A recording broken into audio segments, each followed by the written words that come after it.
Today, we're talking about the war on bodies and shaming, thanks to Billie Eilish. And this one hit a little at home for me. We're days away from a catastrophic government shutdown just in time for Thanksgiving travel. How you're getting screwed over because people are scamming car insurance companies. And the Israel-Hamas war is playing out at more hospitals in Gaza with patients getting caught in the crossfire. We're talking about all that and so much more in today's brand new Philip DeFranco show. You daily dive into the news, so just make sure you hit that like button and let's jump into it. Starting with, let's talk about this Billie Eilish situation. It's a little bit entertainment, societal, drama. And this time it all stems from this Variety article titled, "Billie Eilish was made for this. Being a woman is just such a war forever." And adding in the piece, especially being a young woman in the public eye is really unfair. Well, there's a number of things talked about in the piece. There's this section that has gotten a lot of attention. She's talking about how she's been talked about and seen as she's been growing up. And there's this bit there where she says, "I have big boobs. I've had big boobs since I was 9 years old, and that's just the way I am. That's how I look." With Variety saying that she became exasperated as she recalled the media frenzy when she first dared to wear a tank top in public at age 16. And Eilish going on to say, "You wear something that's at all revealing and everyone's like, oh, but you didn't want people to sexualize you?" And with that, saying to the trolls, "You can suck my ass. I'm literally a being that is sexual sometimes. Fuck you." But then also Variety saying she went off into a rant, with Eilish reportedly saying, "Nobody ever says a thing about men's bodies. If you're muscular, cool. If you're not, cool. If you're rail thin, cool. If you have a dad bod, cool. If you're pudgy, love it. Everybody's happy with it. You know why? Because girls are nice. They don't give a fuck because we see people for who they are." And there, I gotta say,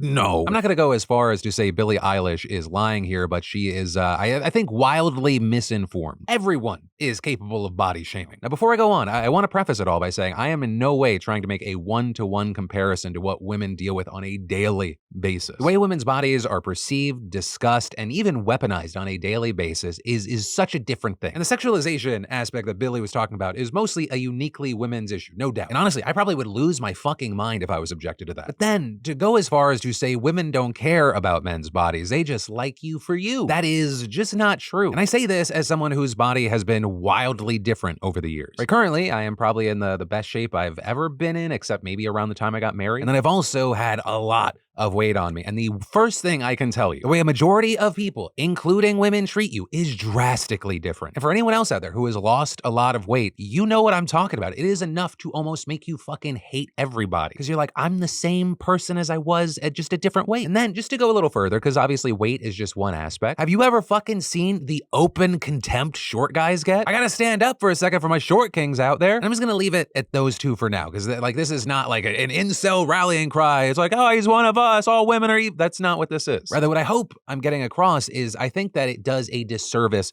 to the argument and conversation around the way people talk about everyone's bodies, women's bodies, to just dismiss anything that men go through. But, you know, that is a story that set things off online, some of my personal opinions on it. And of course, now I'll pass the question off to you, whether you agree or you disagree with me. What are your thoughts here? And then this whole scheme that was just exposed is so interesting. Right, so there's this network of auto glass repair shops and lawyers who are raking in the money by exploiting legal loopholes and screwing over insurance companies, which I will say, I am not going to ask you to feel bad for massive insurance companies. But we also need to talk about the ripple effects of this whole scheme and how it could be disastrous for Florida's residents. Okay, here's how it works. Auto glass shops will offer car owners a free windshield replacement. And in some cases, they even offer freebies to entice owners to agree, like gift cards or steak dinners, sometimes worth as much as $200. They then get the signature from the car owner, which transfers the assignment of benefits to the auto glass company and allows the company to sue in their name, with them then repairing the glass and sending an outrageously high bill to the insurance companies. When the insurance denies or pays only part of the claim, lawyers will then sue them for payment and legal fees. And a key thing, often lumping together hundreds of these cases and getting the insurance company to settle for a huge sum, because it ends up being cheaper for the insurance company than litigating each one separately, even if some of the cases are winnable. And while here, the total cost of the claims made were unknown, those working to shut the loopholes put it in the tens of millions of dollars per year. And very notably, this tactic happens almost exclusively in Florida, where there have been more than 46,000 auto glass lawsuits this year alone, according to the Department of Financial Services. And in many cases, those who are having lawsuits filed in their name have no idea. And if their insurance company is forced to pay out, all those people could see some steep repercussions. With Mark Friedlander, Director of Communications for the Insurance Information Institute, saying, not only will it most likely lead to a higher rate at their next renewal date, but it has the potential to generate a non-renewal at the end of their current policy period. But also beyond the effect that these specific people can feel, there could be wider consequences. Because while car insurance rates across the country are already rising, nowhere is it felt more than Florida, where the average premium is $2,560, the highest in the country. I mean, that premium is 88% higher higher than just 10 years ago. Usually insurance companies cite hurricanes and uninsured drivers as the reasons for raising rates, and they don't often mention passing off litigation costs onto their customers. But advocate groups say the quote, unscrupulous auto glass shops and lawyers are a leading factor behind the rising cost of insurance in Florida. Now, also with this, obviously insurance companies aren't exactly fond of having their money squeezed from their wallets, which is why when these auto glass lawsuits spiked in 2019, a collection of insurance groups started calling for changes to the state's laws, an initiative called Fix the Cracks. And since then, the initiative has actually helped pass 2 laws intending on closing those loopholes, one of which actually makes offering gifts or perks in exchange for services illegal. And it also actually prohibits the transfer of assignment of benefits or policies reissued or renewed after May of 2023. But that grace period still leaves a 6 to 12-month gap for lawyers to file as many lawsuits as possible before existing policies are renewed. And so in the meantime, these suits have just continued to roll in. But for now, we're gonna have to wait to see what happens when that grace period ends. Though I don't think that there's gonna be a happy ending for like all consumers. Like I don't predict the insurance companies to go, well,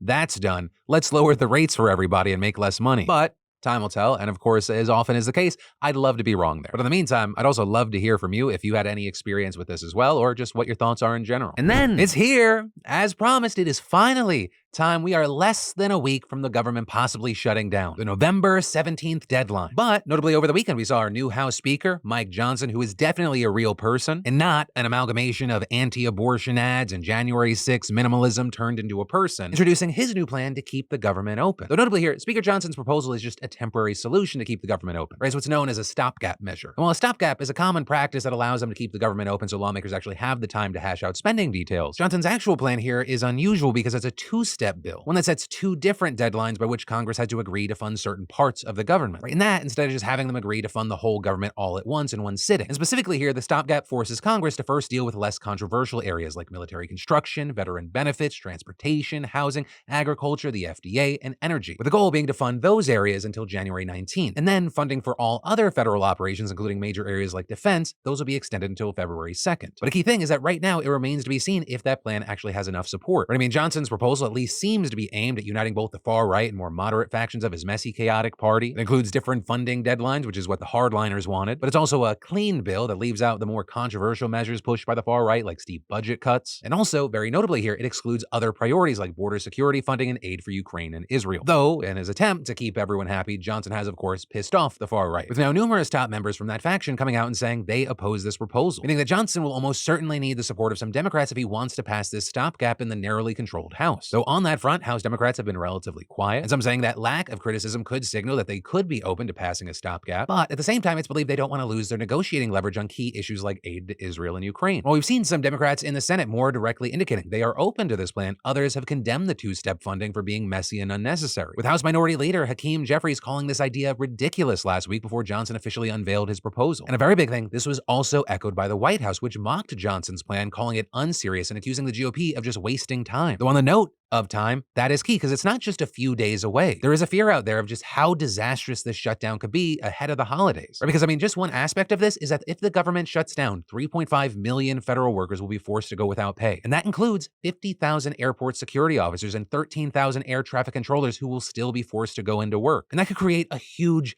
dumpster fire ahead of Thanksgiving. I mean, it's some of the busiest travel days of the entire year with around 4.7 million people expected to fly over the 5-day period. I mean, we're talking about the most in almost 2 decades. And also, I say those airport workers would technically be forced to come in, but you might remember during the last shutdown in 2019, massive numbers of workers just happened to call in sick as the shutdown dragged on. And with that, we saw huge lines and delays at airports nationwide. And I mean, that's just one sector of the economy that's going to be impacted. Though, of course, the one not impacted are the members of Congress who will still get their paychecks, even as their famously underpaid staffers don't. And so for now, the dumpster fire just rages on, and we'll keep our eyes on it. And then, for any of you focused on getting your business off the ground, creating a place to share your homemade goods, or even a personal blog, I got a great solution for you. And it comes from, and I want to thank the fantastic sponsor of today's show, Squarespace. And I've been partnering with Squarespace for years now, and I have to say, it is just so easy. There's nothing to install, patch, or update ever. And creating a beautiful website with Squarespace's Fluid Engine is so easy. You just drag things where you like, no coding necessary. And if you need a starting point, Squarespace has a bunch of great professional templates. Hell, you can even sell custom merch easily. Squarespace handles all the production and shipping. Plus, with Squarespace, you get access to all their marketing tools and analytics and their award-winning customer care team via email or live chat 24/7. So go check it out. See why so many others love it. See why you're going to love it. And start your free trial today over at squarespace.com/Phil. And an important thing for you, make sure you enter an offer code Phil to get 10% off your first purchase. And then the Democrats have a 2024 election problem. Well, there's in no way just one issue. We're going to start with one of the most significant, which is the recent announcement from Joe Manchin, or the so-called Democrat senator for West Virginia, who said in a video on social media that he will not be seeking his seat again next year. And that is absolutely massive because while many, when they hear Joe Manchin and Democrat mentioned in the same sentence, their eyes roll back in their head so far, they're at risk of getting stuck. He was, at least in name and on some policies, a Democrat, which gave them a majority. And one of the key things with Manchin is that he represents a very solidly red state. I mean, he is literally the state's only Democrat in statewide office. So his decision to resign makes it pretty damn clear that a Republican's gonna get elected, which seriously threatens Democrats' already tenuous 51-49 control of the Senate. And while some might say, hey, if everything else stayed the same, you still have a 50-50 split in the Senate, you got VP Harris, but, I mean, there's no guarantees. I mean, I understand that we're a little less than a year away and numbers can drastically change, but have you seen Biden's numbers? And while, hey, I very much believe that voters decide elections, not polls, to disregard them would be a disastrous mistake. And going back to the Senate, there is no guarantee that everything else would remain the same. I mean, Senate Dems are already looking at an absolutely brutal map heading into 2024. They have 23 seats to defend compared to Republicans who have just 10. Some of those 23 seats are incumbents in red and purple states who are seriously vulnerable to losing. Right, so Manchin's decision there makes West Virginia, which was already expected to be an incredibly tough case,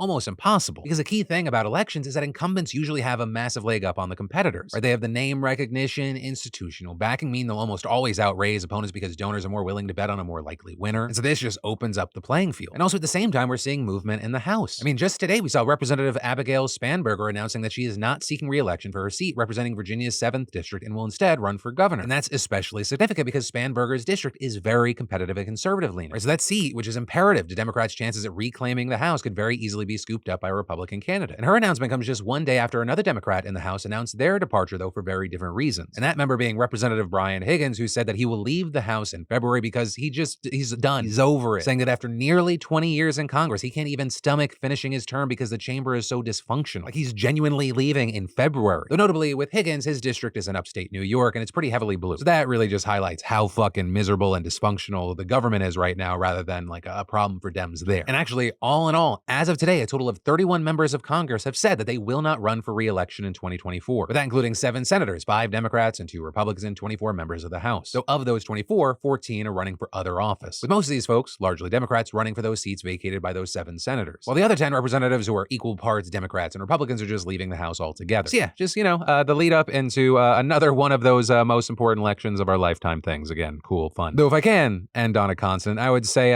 regardless of the changes, regardless of the polling, when it comes time, just vote. Polls don't decide elections, voters do. Because the only guarantee I'll give you is you will not get closer to the world you want to see by not voting because you are overconfident it's going to go your way anyway, nor if you're doom and gloomy and you're like, it could never go our way. Knowledge is just half the battle. The other half is action. And then, so as always, coming out of the weekend, it means that there are a ton of updates on the war between Israel and Hamas. And with that, I'm going to try and keep this lean because there's a lot to get through. So first off, the actual war on the ground continues to grind on, with Israel making consistent headway into Gaza City. And that, of course, leading to more and more deaths. But the biggest concern for many are the region's hospitals. Right? According to the Palestine Red Crescent Society, Israel has attacked Al-Quds Hospital, tweeting, Israeli tanks and military stationed near Al-Quds Hospital from all directions. Bombardment is ongoing. With Israel claiming that Hamas fired on its soldiers from inside the hospital, and quote, during the exchange of fire, civilians were seen leaving the hospital building and other terrorists who came out of adjacent buildings hid among them and joined the attempted attack. So Al-Quds is hardly the only hospital where fighting is taking place. At Al-Shifa Hospital, Gaza's largest, there is extremely intense fighting that has led to thousands seeking treatment and shelter there to flee, which that alone has led to many innocent people dying, despite Israel claiming that it provides safe corridors for people to flee. With people saying things like, imagine being told an area is safe when you can hear and see the fighting going on right next to it. But regardless, gunfire is hardly the only problem at the hospital. There's also a massive fuel shortage. But since October 7th, fuel supplies to Gaza have been cut off, and the aid convoys making their way to the south of the region haven't included any. Hamas health officials at the hospital saying that at least 32 patients, including 3 premature babies, have died over the past 3 days because of lack of fuel. But there are expected to be many more deaths as the life-saving machines that require fuel slowly run out. And that number could be in the hundreds, as according to the World Health Organization, there are between 600 and 650 patients at Shifa, not to mention the nearly 2,000 healthcare workers and displaced people seeking shelter there. Now, for its part, Israel claims that it has tried to allow 300 liters of fuel into Shifa, but saying Hamas blocked it. And all of this as Israeli forces continue to advance on the hospital, which of course just increases the chances of civilian deaths. Now, also here, it does need to be noted that it doesn't seem like Hamas is firing from the hospital, right, as Israel claimed was the case for Al-Quds. However, the IDF has long claimed that Hamas has used Shifa as a prime place to hide bunkers by placing massive tunnels under the hospital. And it's because of this placement alongside the alleged actions at Al-Quds that the EU has issued a statement saying the EU condemns the use of hospitals and civilians as human shields by Hamas. Civilians must be allowed to leave the combat zone. But they also made it clear that this does not give Israel an excuse to indiscriminately just start targeting civilians in hospitals, saying hospitals must be supplied immediately with the most urgent medical supplies, and patients that require urgent medical care need to be evacuated safely. In this context, we urge Israel to exercise maximum restraint to ensure the protection of civilians. And also, the fuel shortage has had an impact on way more than just the hospitals in the region. Right? Most areas haven't had power for weeks, and UN agencies in Gaza are now saying they will have to cease operations within 48 hours if they don't get fuel. With that being said, this isn't the first time they've made such claims. And so you have all of this happening on the ground, but then there's also a war of words happening, right? And that's in addition to both sides making claims. You have things like, for example, Israel's agricultural minister, Avi Dichter, describing the ongoing war as Gaza's Nakba, which for many Palestinians, that connection is extremely dark. Right? Nakba is Arabic for catastrophe, and it's what they call the mass displacement of Palestinians that arose after they, alongside many Arab countries, tried to wipe Israel off the map in 1948. Then you also have the heritage minister saying that nuking Gaza was an option in a response to an interview question, with the other option, according to him, being, quote, to work out what's important to them, what scares them, what deters them. And both of them landing Prime Minister Benjamin Netanyahu's government in some hot water, with Netanyahu even telling his cabinet yesterday, every word has meaning when it comes to diplomacy. If you don't know, don't speak. We must be sensitive. And he's not wrong there. Every word has meaning when it comes to diplomacy. And stupid and dangerous comments, it makes it that much harder, especially when you're talking about a situation where there are so many lives on the line, including the many hostages out there. Which, I mean, speaking of that, Netanyahu even admitted that there were actually talks for a possible exchange, with outlets reporting that it could involve upwards of 80 Israeli hostages in return for some prisoners. However, because of the ongoing fighting at Shifa and other hospitals, it's possible those talks were derailed. Also, outside of the Middle East, we've seen major things happening from this war. Out in Europe, we've continued to see massive pro-Palestinian protests and marches, with many European countries, according to reports, deeply concerned that such movements are a mask for groups like Hamas, leading to places like France trying to tackle the issue as broadly as possible and issuing a blanket ban on those marches and displays of support for Palestine. We've also seen Berlin banning the use of the slogan "From the river to the sea, Palestine will be free," under the pretext that it allegedly calls for the elimination of Israel and Jewish people. Which, I mean, we've talked about this before, but to clarify there, for some people, that is indeed what it means, but also for many others, it's a call for the political freedom and autonomy of Palestinian people, not a call for violence. But then also with this, these bans have led to widespread backlash that European countries are ditching their commitments to freedom of speech, with people having takes like, you can burn Qurans in Europe in the name of freedom of speech, but you can hardly express your opinion on the Palestine-Israel conflict, as well as others saying Europe seems to be freedom of speech absolutist until you scream free Palestine. What a weird time to be alive. And so with this, while it may have curbed some marches, it definitely hasn't stopped signs of solidarity for Palestine, although we've seen it happening often in ways that anger many, with examples popping up like in France. They had a World War I memorial to face with a Palestinian flag. Also, as all this is playing out in the UK, we've seen some key government positions getting shaken up. Home Secretary Suella Braverman was ditched after accusing the London police of having a double standard with how they dealt with protests, saying on the one hand that they clash with far-right protesters while pro-Palestinian ones, something that Braverman called hate marches, were left largely unchallenged. But I mean, the totality of her remarks left British police angry, with the former head of counterterrorism policing in the UK telling BBC, you have a chance of inflaming both sides when you make such divisive remarks. Making comments that are potentially divisive is a very dangerous thing to do.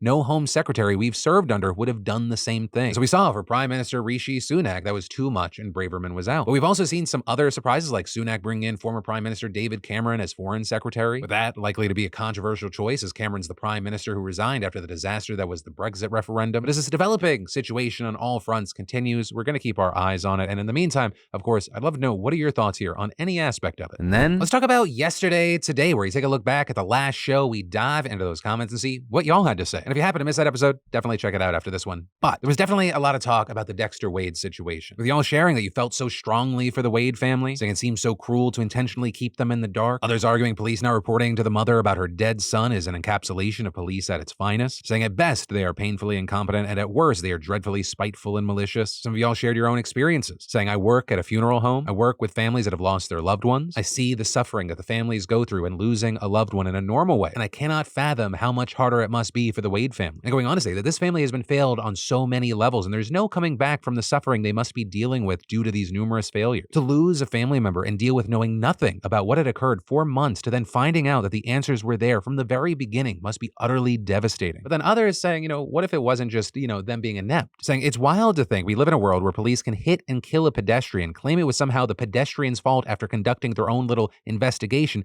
and then throw a human being into a shallow grave with basically zero legal recourse. Vehicular manslaughter and reckless driving are two charges that come to mind, and that's if we're optimistic enough to think that he died instantly. No telling how long he was suffering without proper medical care because some cop had his career career to worry about. And then I was going to close this segment by talking about all the comments about Omegle's shutdown, because many people shared their stories, but just to be transparent, if I repeated many of the stories, that thank you for sharing, because it was great to see conversation happening. You can go to the comment section yourself and look through it. If I include that in this show, they will suppress this video as well. What I will say, though, is yeah, it sounds like Omegle was an incredibly unsafe place, and I will just leave it at that. And that is where your daily dive into the news is going to end today. But for more news you need to know that you might have missed, I got you covered right here. You can click or tap, or I got links in the description down below. And of course, as always, my name's Philip DeFranco. You've just been filled in. I love yo faces, and I'll see you right back here tomorrow to talk more news.